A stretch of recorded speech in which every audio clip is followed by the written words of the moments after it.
À la une également, le ministre de l'Éducation nationale a ouvert un atelier international sur les curricula et manuels scolaires réunissant des experts de plusieurs pays pour échanger sur l'enseignement en français. On voit la suite avec Mohamed Abdelrahman.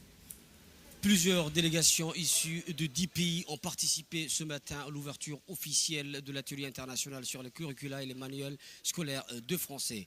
Cet événement donc organisé par le ministère de l'Éducation nationale et de la formation professionnelle et de l'Organisation internationale de la francophonie donc a vu la participation de 10 pays. Cet atelier s'inscrit dans le cadre de la stratégie de la francophonie 2023-2030 visant à renforcer l'usage et l'enseignement du français. Le ministre de l'Éducation nationale et de la formation professionnelle, M. Moustapha Mohamed Mahmoud, a présidé aujourd'hui la cérémonie d'ouverture de l'atelier international sur les curricula et les manuels scolaires pour l'enseignement qui se déroule à Aïla, Grand Hôtel de Djibouti du 3 au 7 novembre 2024. Cette rencontre d'envergure internationale a rassemblé des délégations venues de divers horizons incluant l'Égypte, le Qatar, les Seychelles, le Burundi, le Liban, le Rwanda et le Ghana, ainsi que des représentants de l'Organisation internationale de la francophonie et de l'UNESCO. L'atelier a bénéficié également de la présence des ministres de l'enseignement supérieur et de la recherche, Dr Nabil Mohamed Ahmed, et de la ministre de la Femme et de la Famille, et Mme Mouna Ousmane Adan, ainsi que de la directrice de l'enseignement et apprentissage de l'OIF à Djibouti et directrice du CREFA, Dr Réni Yotova. Lors de cet atelier, les représentants des pays invités aux côtés d'experts nationaux et internationaux se partageront des idées, des bonnes pratiques et enrichiront leurs connaissances sur les curricula et les manuels d'enseignement en français. À leur arrivée, les ministres et les officiels djiboutiens et les délégations des pays invités ont été accueillis par le secrétaire général du MENFOP, M. Mohamed Abdallah Mahyoub, et les hauts cadres du MENFOP. Les officiels et les participants ont ensuite visité le salon des manuels scolaires allant des ouvrages de Djibouti aux manuels scolaires rapportés par les délégations étrangères, témoignant de la diversité des approches pédagogiques dans les pays participant à cet atelier. Les officiels ont pu s'émerveiller devant les stands de Djibouti qui mettaient en lumière les innovations éducatives telles que les ressources éducatives du préscolaire au secondaire et de nombreux supports didactiques et pédagogiques tels que les manuels de l'enseignement bilingue français-arabe et français-anglais, de l'enseignement pour les enfants à besoins spéciaux, les écoles des réfugiés et les supports numériques. Ils ont eu l'opportunité de voir le savoir-faire des techniciens de la chaîne éditoriale du livre. Les invités ont également eu l'occasion de découvrir les anciens programmes qui étaient en vigueur à Djibouti dans l'enseignement du français, comme les manuels pour parler français, de la méthode CLAD, les ouvrages d'évaluation et de suivi produits pour l'Observatoire de la qualité du MENFOP destiné à guider l'évolution des curricula et des ressources pédagogiques. Durant cet atelier de 5 jours, les participants des pays et les experts nationaux et internationaux vont échanger autour des curricula et des manuels de français et en français. Et par la suite, le ministre de l'Éducation nationale, Moustapha Mohamed Mahmoud, a lancé l'atelier international en insistant sur l'importance des liens francophones, du dialogue pédagogique et de l'éducation inclusive. La suite dans cette séquence.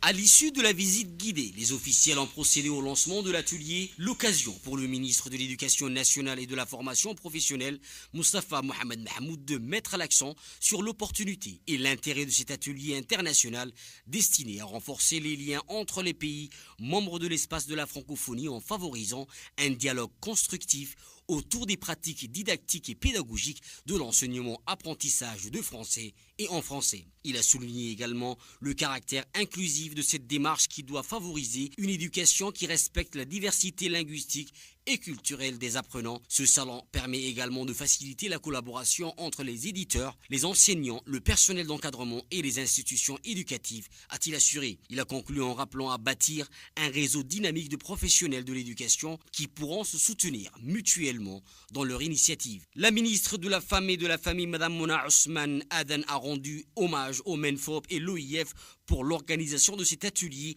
et a souhaité plein succès aux experts et des délégués des pays participants à cette rencontre au sommet.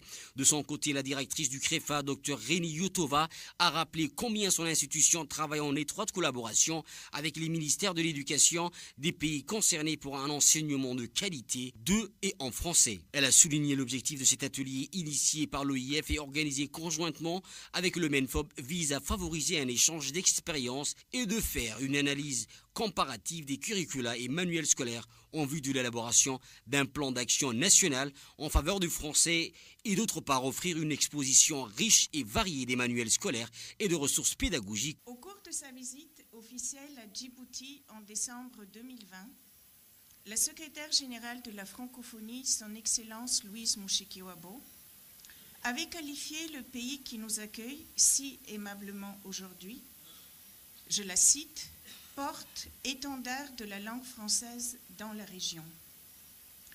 Madame Mushikiwabo avait lancé au cours de cette même visite le Centre régional francophone pour l'Afrique, le CREFA à Djibouti, que j'ai l'honneur de diriger aujourd'hui.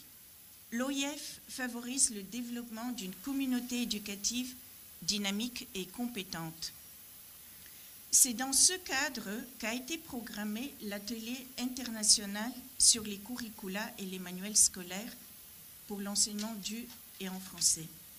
Partage d'expériences et organisation d'un salon des manuels scolaires. L'objectif principal de cet atelier, initié par l'Organisation internationale de la francophonie et organisé conjointement avec le ministère de l'Éducation nationale et de la formation professionnelle de Djibouti, est d'échanger les expériences et de faire une analyse comparative des curricula et manuels de français en vue de l'élaboration d'un plan d'action national en faveur du français dans chacun des pays ici représentés. Et aussi, d'autre part, on vient d'inaugurer avec monsieur le ministre cette riche exposition de manuels scolaires et de ressources pédagogiques pour laquelle, on doit le dire, le CRIPEN et Djibouti sont un modèle inspirant pour plusieurs pays. La ministre de la Femme et de la Famille, Mme Mouna Ousmane Aden, a rendu hommage au ministère de l'Éducation nationale, de la formation professionnelle et l'OIF, l'Organisation internationale de la francophonie, pour l'organisation de cet atelier et a souhaité plein succès aux experts et des délégués des pays participants à cette rencontre. On l'écoute. Permettez-moi également d'exprimer, Monsieur le ministre, ma joie d'être présent aujourd'hui à cet atelier qui va se concentrer sur la langue française avec la participation de l'Organisation internationale de la francophonie. La langue est, comme vous l'avez dit, une diversité, c'est une unité de valoriser la langue française parce qu'au niveau de la région, nous sommes le seul pays qui parlions encore français et c'est cet avantage qu'on doit utiliser aujourd'hui et être fier de réunir ici 10 pays de différentes cultures, de différents horizons, de différents continents, mais qui partagent donc cette langue française. En tant que ministre de la Femme et de la Famille, pour moi, c'est très important de véhiculer cette langue comme une richesse qu'on doit conserver, qu'on doit développer et qu'on doit adapter au contexte international qui est en perpétuel changement. Et nous devons, tout autant responsables, enseignants, conseillers pédagogiques, rédacteurs du CRIPEN, que je félicite vraiment aujourd'hui, veiller à ce qu'elle reste et qu'elle garde sa position et qu'on puisse aussi être conforme à l'évolution mondiale. Monsieur le ministre, je vous félicite pour l'organisation de cet atelier. Je félicite et remercie les différents participants aujourd'hui d'être présents avec nous à Djibouti et j'espère, Inch'Allah, que l'échange et les expériences que vous allez partager aujourd'hui ensemble permettront à la langue française d'évoluer, d'avancer encore dans un monde qui change avec les numériques qui arrivent. Les élèves perdent des fois le moyen même d'écrire correctement tellement que l'informatique est utilisée. Donc, Inch'Allah, on espère que vous serez toujours et on sera toujours les conservateurs de cette langue qui est pour moi très importante. Et le ministre de l'Éducation nationale, Moustapha Mohamed Mahmoud, a quant à lui souligné également le caractère inclusif de cette démarche qui doit favoriser une éducation qui respecte la diversité linguistique et culturelle des apprenants. Nous l'écoutons. Cet événement co-organisé par le ministère de l'Éducation nationale et de la formation professionnelle du Djibouti et l'Organisation internationale de la francophonie à travers le CREFA réunit des participants donc venus de 8 pays, dont Djibouti. Il nous fait également l'honneur d'accueillir des experts de l'OIF et de l'UNESCO BIE. Je tiens ici à exprimer ma sincère gratitude envers ces pays présents dans Djibouti et je souhaite la bienvenue aux délégations donc, du Burundi, de l'Égypte, du Ghana, du Liban, du Qatar, du Rwanda et des Seychelles, ainsi qu'à tous les experts nationaux et internationaux présents. L'organisation donc, de cet atelier international sur le curricula et les manuels de français revêtent une importance cruciale, tant sur le plan éducatif et culturel. Tout d'abord et avant tout, cet événement donc, permettra et permet de renforcer les liens entre les pays membres de l'espace de la francophonie, en favorisant bien sûr un dialogue constructif autour des pratiques didactiques et pédagogiques. Aussi, en réunissant donc des pays autour de l'enseignement du français et en français, nous renforçons bien sûr notre identité francophone commune, contribuant ainsi à un échange des approches éducatives et cela permet aux pays participants de s'approprier des méthodes éprouvées et de s'inspirer des meilleures pratiques. En outre, la question de l'enseignement du français et en français, tout en tenant compte donc des manuels, tout en tenant compte des langues maternelles des élèves, est un enjeu fondamental.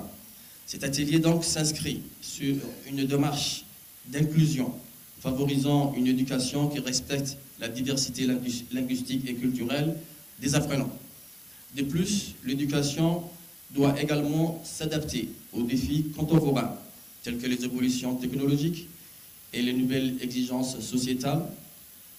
Cet atelier donc offre l'opportunité d'explorer comment les curricula et les manuels scolaires peuvent évoluer pour mieux préparer les élèves à ces défis. Par ailleurs, cet atelier présente une étape clé dans l'élaboration, comme l'a dit la directrice, d'un plan d'action pour l'enseignement du français et en français. En réunissant donc des experts et des décideurs, nous pouvons définir ensemble des stratégies concrètes et des objectifs communs pour l'avenir du français et en français. Je vous souhaite à tous donc des discussions fructueuses et enrichissantes. Je vous remercie donc chaleureusement pour votre présence et votre engagement.